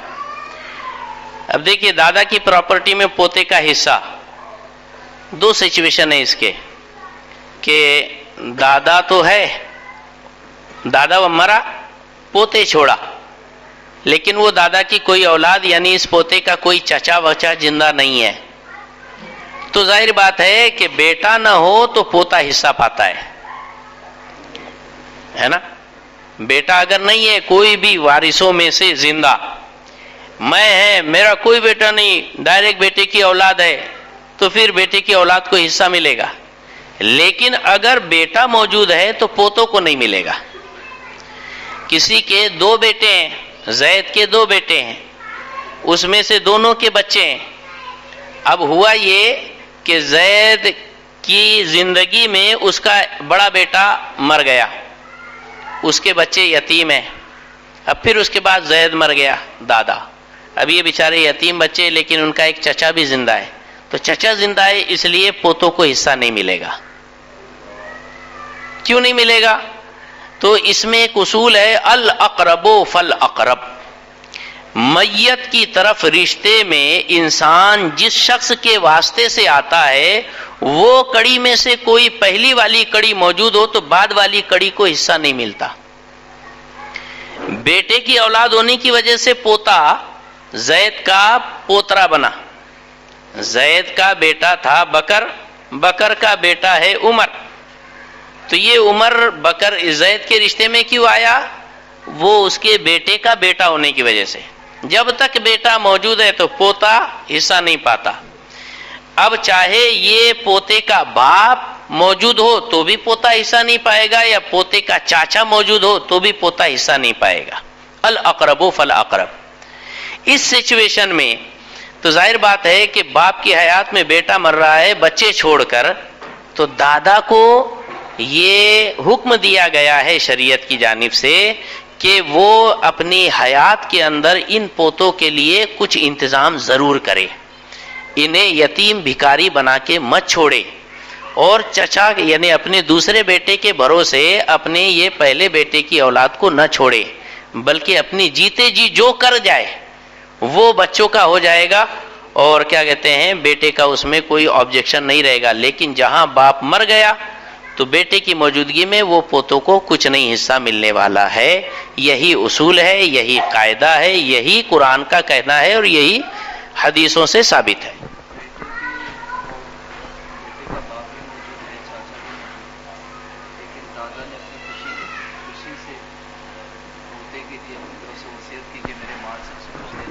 ماشاء اللہ ماشاء اللہ، بہت پیارا سوال کیا ہے۔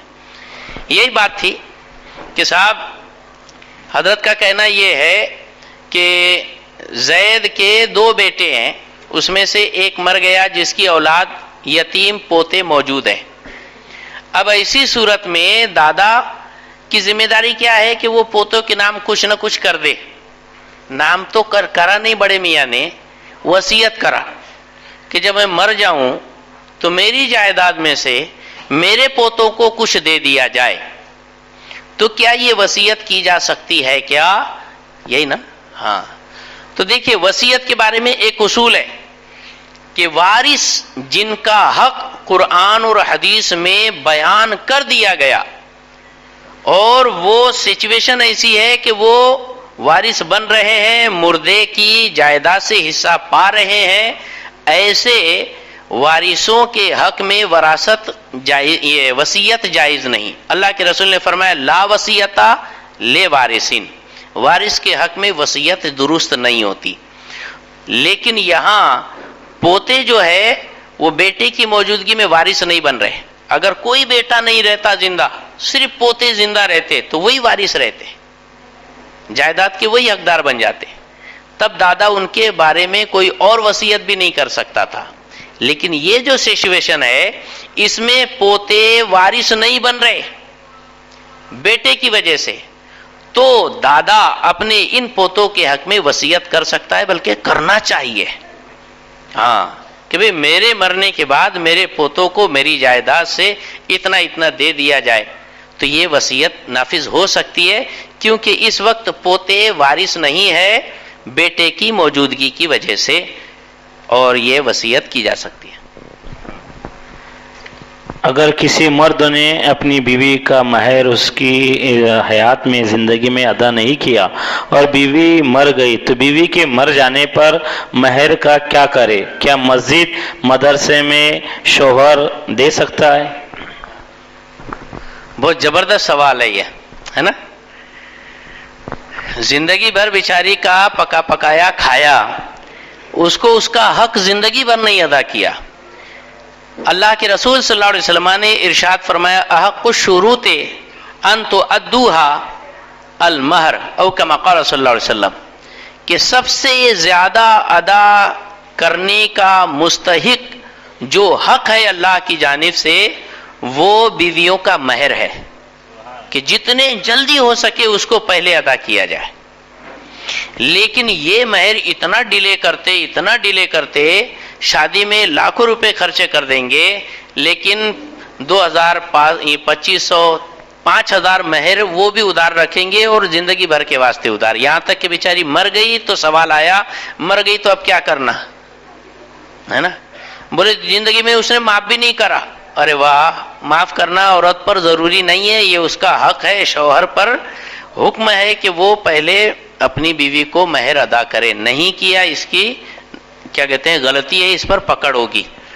یہ دین مہر ہے، قرضہ ہے، شہید کے سارے گناہ معاف ہو سکتے لیکن قرضہ معاف نہیں ہو سکتا، ویسے ہی مہر بھی معاف نہیں ہو سکتی۔ تو اب سچویشن یہ ہے کہ بیوی مر گئی، اب اس کو دیں گے بھی تو کہاں لے کے جائیں گی وہ، تو اب اس کے وارثوں میں یہ مہر بٹے گی، وارث اس کے حقدار بنیں گے۔ مثال کے طور پر 10,000 مہر تھی، تو اب یہ شوہر 10,000 روپے دے، اب وہ مرنے والی عورت کے بچے ہوں گے تو وہ 10,000 میں سے 25% یعنی 2,500 روپیے پھر یہ شوہر کا حق رہے گا، 7,500 وہ اس دوسرے وارثوں میں بٹیں گی۔ اور اگر مرنے والی بیوی کی اولاد نہیں تھی تو 50% یعنی 5,000 کا مالک یہ شوہر بن جائے گا، 10,000 ادا کرے، 5,000 واپس لے لے، 5,000 دوسرے وارثین آپس میں تقسیم کریں گے۔ یہ سسٹم ہے، کیونکہ یہ مرحومہ کی یہ میراث بن گئی، جائیداد بن گئی، اس میں تمام وارثوں کا حق ہے۔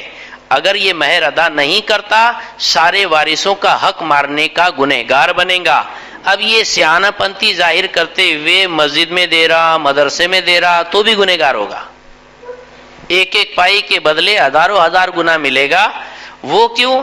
اس لیے کہ اب اس نے تو اپنے حق کے بارے میں تو ڈھلنگی کی، دوسرے کے جو وراثت کے حصے تھے وہ بھی ان سے پوچھے بغیر مسجد میں دے رہا ہے، تو یہ کون سی اتھارٹی ہے؟ جس کا حق ہے اس کو دیا جائے، ایک ایک پائی، ایک ایک رتی، ایک ایک تنکے کے اندر وراثت جس کی ہے وہ اس کے حق کو پہنچانا ضروری رہے گا۔ فرض نماز کا وقت تو ہو جاتا ہے، یعنی مسجد میں اگر اذان ہو جائے اس کے بعد کیا عورتیں مردوں کی جماعت سے پہلے کیا وہ خود اپنی فرض نماز پڑھ سکتی ہے یا نہیں، یا مردوں کی جماعت کے بعد وہ پڑھے گی؟ کیا حکم ہے؟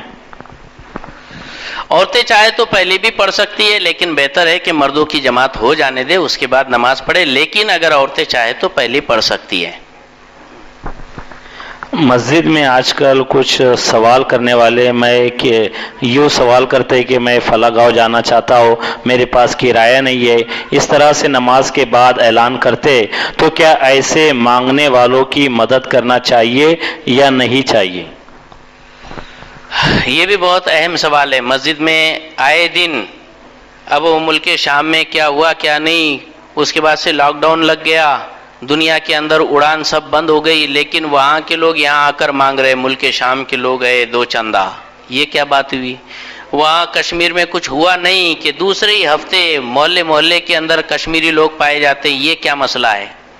تو اللہ کے رسول صلی اللہ علیہ وسلم نے بھیک مانگنے کو بہت سخت ناپسند فرمایا ہے، اور آج کل یہ بھیک مانگنا ایک دھندا بیوپار بن گیا ہے بنا انویسٹمنٹ کے، آل اوور 100% صرف آپ کا فائدہ ہی فائدہ، منافع ہی منافع، کچھ انویسٹمنٹ کرنا نہیں ہے۔ تو بھیک مانگنا سخت ترین گناہ ہے، اور اصول قاعدہ یہ ہے کہ مسجدوں کے اندر کوئی آدمی آ کر خود یہ بولتا ہے کہ میں مسافر ہے، میرا پیسہ مار لیا گیا، مجھے چندہ دو، مجھے مدد کرو، ایسے آدمی کو چندہ دینا گناہ۔ ہاں، کوئی یہ بولے میری بیٹی کی شادی ہے، بہت مجبور ہے، آنکھوں سے دکھتا نہیں، پیر سے چلے نہیں جاتا، میرے کو پیسہ دو، اس کو بھی دینا گناہ۔ خود کوئی بھکاری اپنے لیے بھیک مانگتا ہے تو، اور مسجد میں اعلان کر کے مانگتا ہے، تو بتایا گیا ہے کہ 1 روپیہ دیا ہے تو پھر مسجد کے باہر اس کے علاوہ کوئی دوسرے بھکاری کو 1 کے بدلے 70 خیرات کرنا پڑے گا، جب کہیں اس کا گناہ معاف ہوگا۔ تو اب کیا ہونا چاہیے؟ اصول ضابطہ یہ ہے کہ واقعی اگر کوئی ایسا ضرورت مند محتاج ہے تو اس کے واسطے امام صاحب اعلان کر سکتے ہیں، یا امام صاحب نہیں تو کوئی نمازی میں سے دوسرا آدمی اعلان کر سکتا ہے، لیکن وہ خود محتاج اپنے واسطے اعلان نہیں کر سکتا۔ یعنی اللہ کے رسول بھی چاہتے ہیں کہ میرے ماننے والوں کی عزت غیرت ڈھکی رہے، اور میرے امتی بے غیرت اور بھکاری نہ بنے۔ یہ حضور کو یعنی کیسا دیکھنا چاہتے ہیں اپنی امت کو، اندازہ لگائیے۔ ہاں اتنا ہے کہ دوسرا اگر تڑپ رہا ہے نا تو تیسرے نے کھڑے ہو کر اعلان کر کے اس کے لیے چندہ جمع کر کے دے تو ان کو ثواب ملے گا۔ امام نے اعلان کر دیا، امام کو ثواب ملے گا۔ ہاں جو مسجد کے یا مدرسے کی تعمیر کے واسطے یا زکوٰۃ وغیرہ کی وصولی کے لیے محصلین آتے ہیں، وہ اعلان کرتے ہیں تو وہ خود اپنے واسطے نہیں کر رہے ہیں، وہ مدرسے کے لیے یا مسجد کے واسطے اعلان کر رہے ہیں، تو ان کا اعلان بھی درست ہے، ان کو دینا بھی جائز اور صحیح ہے۔ لیکن خود اپنی ذات کے لیے کوئی مانگ رہا ہے تو وہ بھکاری ہے، اور مسجد کو بھیک کا اڈا نہیں بنانا چاہیے۔ اور اگر کسی بھکاری کو مسجد کے دے دیا آپ نے تو اس کے بدلے آپ کو 70 گنا پیسہ دوسرے بھکاری کو دینا پڑے گا۔ لیکن کوئی بیچارے دروازے پر یوں ہی بیٹھے ہیں، اندر آ کے انہوں نے مسجد میں اعلان نہیں کیا، بس پسار کر بیٹھ گئے، تو ان کو دیا جا سکتا ہے۔ مسجد کی حد کے باہر ہونا چاہیے۔ مسجد کے اندر بیٹھ کر مانگ رہے اللہ کے نام پہ دو، اللہ کے نام پہ دو، بھلے ہی وہ دونوں پیر کٹے ہیں، دونوں ہاتھ کٹے ہیں، دونوں آنکھیں پھوٹی ہے، اور وہ مسجد کے اندر مصلی بچھا کے یا رومال بچھا کر مانگ رہا ہے، اس کو مانگنے کا حق نہیں ہے۔ وہ باہر مسجد کے حد کے باہر مانگے، مسجد کے اندر اعلان کر کے باہر بیٹھ کے مانگ رہا ہے تو بھی اس کو نہیں دینا چاہیے، وہ اعلان نہیں کر سکتا۔ اگر مانگنے والا خود اعلان نہیں کر رہا ہے، اس نے امام سے کہا میرا اعلان کر دو، اور اگر امام نے کہا بھائی میں نہیں کرتا ہوں آپ خود کر لیجئے، تو کیا ایسی صورت میں امام گنہگار ہوگا یا نہیں؟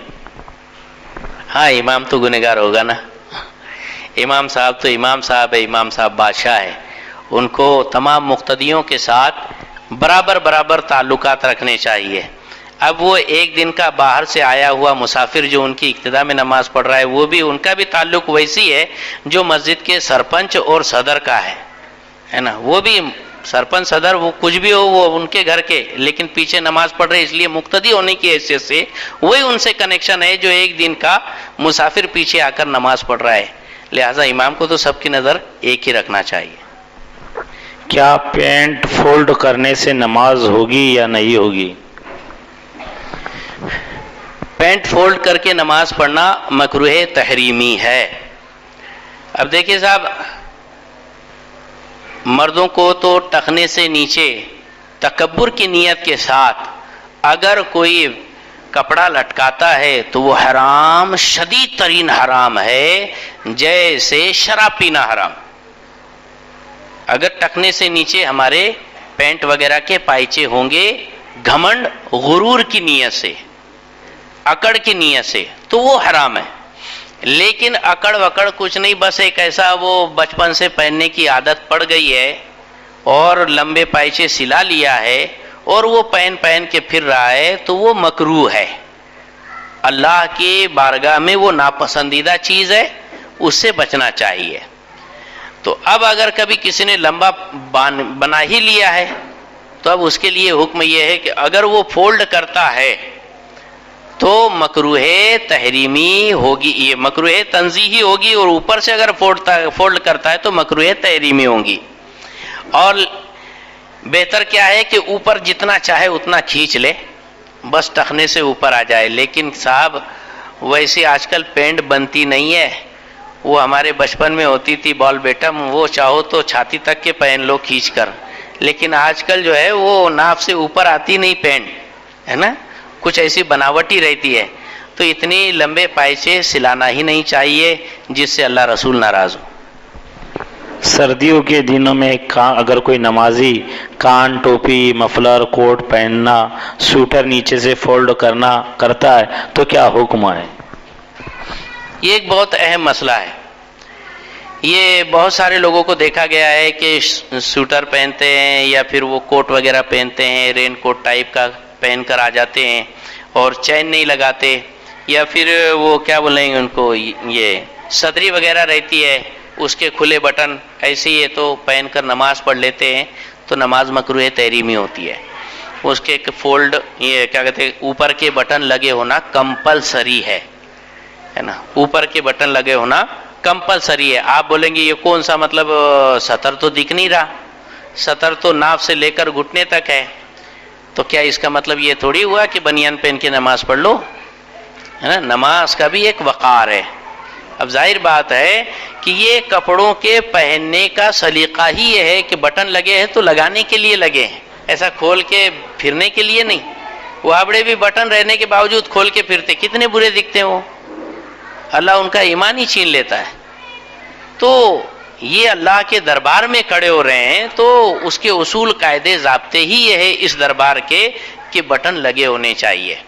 اچھا، تو چاہے یہ سوٹر ہو، چاہے اوور کوٹ ہو، چاہے تمہارے صدری ہو، اس کے بٹن لگے ہونے چاہیے۔ چین ہے تو چین لگا لینا چاہیے، جہاں تک اوپر چڑھ سکے وہاں تک چڑھانا چاہیے، ہاں نا جی جی۔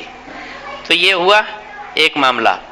اب دوسرا جو ہے مفلر باندھ لیتے ہیں لوگ، کچھ لوگ شال رکھتے ہیں، تو کیسے اس کو رکھنا چاہیے؟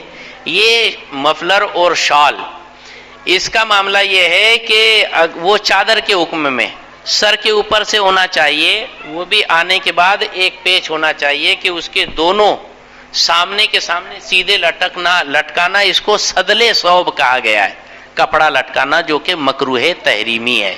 اگر صرف ایسے ہی آپ لٹکا رہے ہیں تو اس طور پر نماز پڑھیں گے تو نماز مکروہ تحریمی ہوگی۔ اس کو کم سے کم جو ہے یہ سر کے اوپر سے لے کر ایک پیچ ڈالنا، یہ کمپلسری رہے گا، ہے نا؟ تو اس انداز میں آپ یہ مفلر وغیرہ باندھے۔ کنٹوپ رہتے ہیں تو کنٹوپ کچھ منکی کیپ ہے، منکی کیپ ہے تو اب وہ تو ایسا پورا بندر جیسا بن کے نماز تو پڑھ نہیں سکتے، تو اس کا مطلب بناوٹ ہی ایسی ہوتی ہے اور اس کا رواج ہی ایسا ہے کہ بھئی آڑے دنوں میں جب آپ کو پورا منہ ڈھکنا نہ ہو تو اس کو لپیٹا جا سکتا ہے، وہ لپیٹ کر اس طور پر نماز پڑھنا کوئی مکروہ نہیں ہے، وہ کپڑے لپیٹنے کے حکم میں مکروہ تحریمی کے اندر نہیں داخل ہوگا۔ کچھ ایسے کنٹوپ رہتے ہیں صرف یہاں تک، اور اس کو پلٹنے کے بعد اس پر ریبوک لکھا ہوا رہتا ہے نا، تو وہ اس کی بناوٹ ہی ویسی ہے، اس کو فولڈ کر کے آپ پڑھ سکتے ہیں نماز، تو اس کو زبردستی ایسا سیدھا کرنے کی ضرورت نہیں ہے نا۔ تو جو چیز جیسی پہنی جاتی ہے اور جیسی اس کی بناوٹ ہے اس کو آپ ویسا پہن سکتے ہیں۔ کچھ سوٹر ہوتے ہیں نا جس میں مطلب بٹن تو نہیں رہتے، لیکن اگر اس کو لمبا کریں گے تو سیدھے یہاں تک بالکل آدھی آدھی رانوں تک پہنچے گا. اس کو اگر آپ کمر کی حد تک اگر اٹھا کر رکھتے ہیں، فولڈ نہیں کرتے، صرف اوپر کھینچ لیا، اب وہ بعد میں تو ڈبل ٹیبل کے حساب سے لٹک گیا تو اس میں بھی کوئی حرج نہیں ہے. ہاں اس کو ایسے لپٹ کے نماز پڑھنا یہ مکروہ ہوگا، ہے نا. تو یہ سارے ضابطے قاعدے ہیں. تو جو مسجدوں میں جاتے ہیں سردیوں کے اندر گرم کپڑے پہن کر، تو ان کے بھی اصول ضابطے قاعدے قانون ہیں. خاص طور پر چین لگا ہونا چاہیے، بٹن لگے ہونے چاہیے. کھلے ہو کر نماز پڑھیں گے تو نماز مکروہ تحریمی واجب الادا. جی حضور، آج کل شادیوں کی تاریخ جب پکڑی جاتی ہے اور اگر کسی نے بالاتفاق اقرب کی تاریخ پکڑ لیا، یعنی نکاح کے دن اقرب والی تاریخ آ رہی ہے، تو لوگ شادیاں کینسل کر دیتے ہیں. تو یہ کمر در اقرب کا مسئلہ کیا ہے؟ کیا اس میں شادی وغیرہ کر سکتے ہیں یا نہیں کر سکتے ہیں؟ 8 منٹ زیادہ ہو گئے. یہ آخری سوال ہے نا؟ ٹھیک ہے. کمر در اقرب یہ ہے کیا چیز؟ تو اصل میں جو بابا گیری والے لوگ ہیں نا، وہ اس کو منحوس جانتے ہیں، ان تاریخوں کو منحوس جانتے ہیں. در حقیقت یہ آسمان جو ہے، آسمان کے 12 حصے کیے گئے ہیں، ہے نا، 12 حصے کیے گئے ہیں. تو 30 ڈگری کا 360 میں پورا راؤنڈ بنتا ہے. اس کے 12 ٹکڑے کیے تو 30 ڈگری کا ایک ایک حصہ ہوا. تو یہ ایک 30 ڈگری کا جو حصہ ہے نا، ایک ایک برج مانا گیا ہے.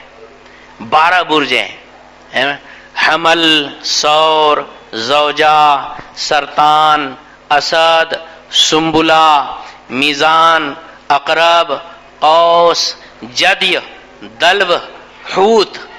یہ 12 برج ہے نا. اعلیٰ حضرت کا شعر ہے نا، 12 برجوں سے جھکا ہر ایک ستارہ نور کا. یہ 12 برج مان لیے گئے. اب اس میں جو ہے وہ چاند جو زمین کے گرد چکر مارتے ہوئے، زمین جو ہے زمین کے گرد چکر مار رہا ہے. تو یہ چکر مارتے مارتے جو آسمان کے برجوں کو پار کرتا ہے، تو ایک ایک برج کے اندر وہ تقریباً 2.5 دن کے آس پاس رہتا ہے نا. 27 گھنٹے کے، یعنی 24 دنے 48 اور 7 کتنے ہو جائیں گے؟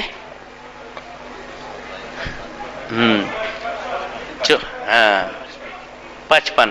تو اتنی دیر تک کہ وہ رہتا ہے. تو وہ جو کمر در اقرب جو ہے نا، یہ جب چاند گھوم گھوم کے وہ اقرب نام کے برج کے اندر آتا ہے تو بولتے ہیں کمر آ گیا اقرب والے برج کے اندر. اب وہ نحوست والا وقت چالو ہو گیا. ایسے نجومی لوگ، اسٹرالوجسٹ اور کیا کہتے ہیں جوتشی لوگ بولتے ہیں، بابا لوگ بولتے ہیں، جو منحوس مانا جاتا ہے. حالانکہ سب دن اللہ کے ہیں. ایسا کچھ نہیں کہ کوئی ستارے کے کہیں برج پر پہنچنے سے نحوست ہو جاتی. جو کرتا ہے وہ اللہ کرتا ہے. لہذا کمر در اقرب کی کوئی حیثیت نہیں ہے. لوگ اس کو منحوس جانتے ہیں، لیکن ہم تو اللہ کو مانتے ہیں. اللہ تعالیٰ نے سب کچھ بنایا. کمر اقرب کی کوئی حیثیت نہیں. ابھی الحمدللہ دعا کے فوراً بعد تمامی آئے ہوئے لوگوں کے لیے اور اسلامی خواتین کے لیے کھانے کا اہتمام کیا گیا ہے. تمامی حضرات کھانا تناول فرما کر، نیاز تناول فرما کر تشریف لے جائے. کھڑے ہو جائے صلاۃ والسلام کے لیے. یا نبی سلام علیکہ، یا رسول سلام علیکہ، یا حبیب سلام علیکہ، صلوات اللہ علیکہ، طلع البدر علینا من ثنیات الوداعی وجب الشکر علینا ما دعا للہ داعی. یا نبی سلام سلام علیکہ، یا حبیب سلام علیکہ، صلوات اللہ علیک کیا کہو کتنے ہنسی ہو بڑھ کے یوسف سے کہیں ہو حسن میں یکتا تمہیں ہو مالک دنیا وہ دی گو یا نبی سلام یا رسول سلام علیکہ یا حبیب سلام علیکہ صلوات اللہ الصلاة والسلام عليك يا رسول الله وعلى آلك وأصحابك يا شفيعنا عند الله يوم الجزاء. 3 مرتبہ قل هو اللہ شریف اور 1 مرتبہ سورہ فاتحہ پڑھیں.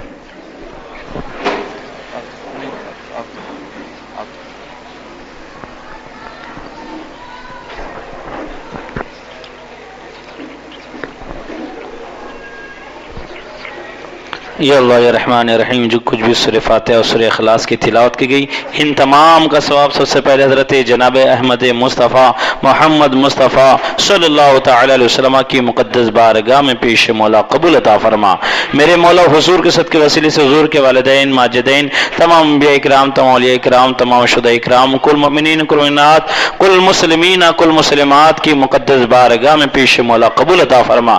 خاص کر حضور غوث اعظم حضور خواجہ غریب نواز حضور شاہین شاہ ناصر سید صادق شاہ حسینی اعلیٰ حضرت امام محمد رضا حضور مفتی اعظم ہند حضور تاج الشریعہ حضور اشرف الفقہاء تمام بزرگان دین کی مقدس بارگاہ میں پیش مولا قبول عطا فرما. میرے مولا حضور کے صدقے وسیلے سے جو تمامی حضرات علم دین سیکھنے کی محفل میں آئے ہوئے میرے مولا ہم سبھی کو جو مسائل ہم نے سنا ان تمام مسائل کو یاد رکھنے اور اس پر عمل کرنے کی توفیق رفیق عطا فرما. میرے مولا اس محفل کو اور زیادہ سے زیادہ عروج و ترقی نصیب عطا فرما. میرے مولا جو نوجوان اس محفل کو سجاتے جو محلے والے میرے مولا تیرے حبیب کے صدقے وسیلے سے ان کے رزق حلال اور ان کے کاروبار میں ترقی نصیب عطا فرما. میرے مولا ہم سے وہ کام لے لے جس سے تو اور تیرا حبیب راضی ہو جائے. میرے مولا حضور سید آصف اقبال صاحب قبلہ کے علم میں عمل میں عمر میں بے پناہ برکتوں کا نزول عطا فرما. تمام علماء اہل سنت جو یہاں جلوہ افروز ہے میرے مولا وہ سبھی کی عمر میں عمل میں علم میں بے پناہ برکتیں عطا فرما.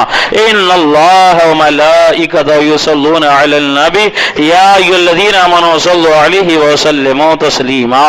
اللهم صل علی سیدنا مولانا محمد بارک وسلم صلاۃ و سلاما علیک یا رسول اللہ صلی اللہ تعالی علیہ وسلم.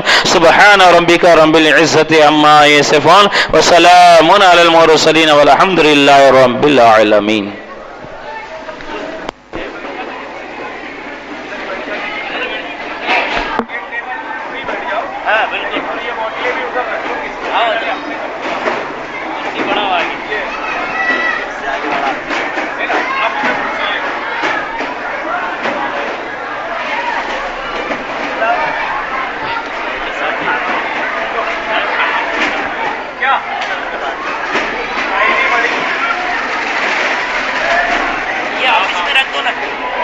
آفس میں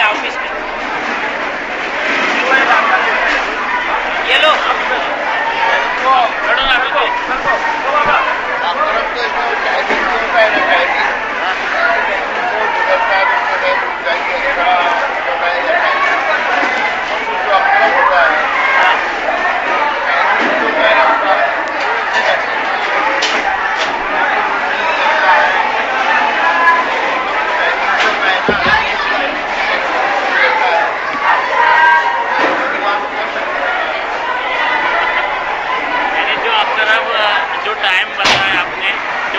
ٹائم کے بارے میں بول رہے ہیں کمر اکرم کے بارے میں.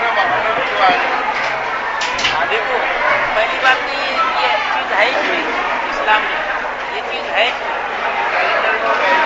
ہاں کیلنڈر میں رہے گا.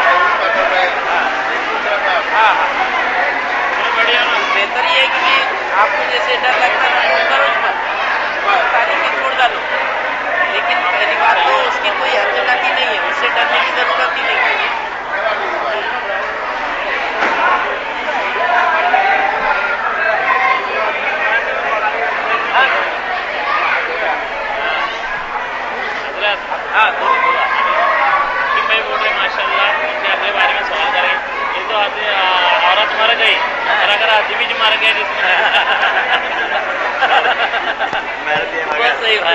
یہ اگلی بار ضرور ڈالیں گے تو اس کے وارثوں کو دینا پڑے گا، ہے نا؟ ہاں، جیسے میں مر گیا تو میرا باپ زندہ ہے تو ان کو وہ ادا کریں گے، ابا ختم ہو گئے بیٹا دے گا. ہاں، میرے پیسے جیسے لینے کا حق رکھتے نا تو میرا قرضہ ادا کرنے کا بھی حق وہی رکھیں گے. باپ کی طرف سے مہر بیٹا دیتا. ہاں بالکل دینا پڑے گا.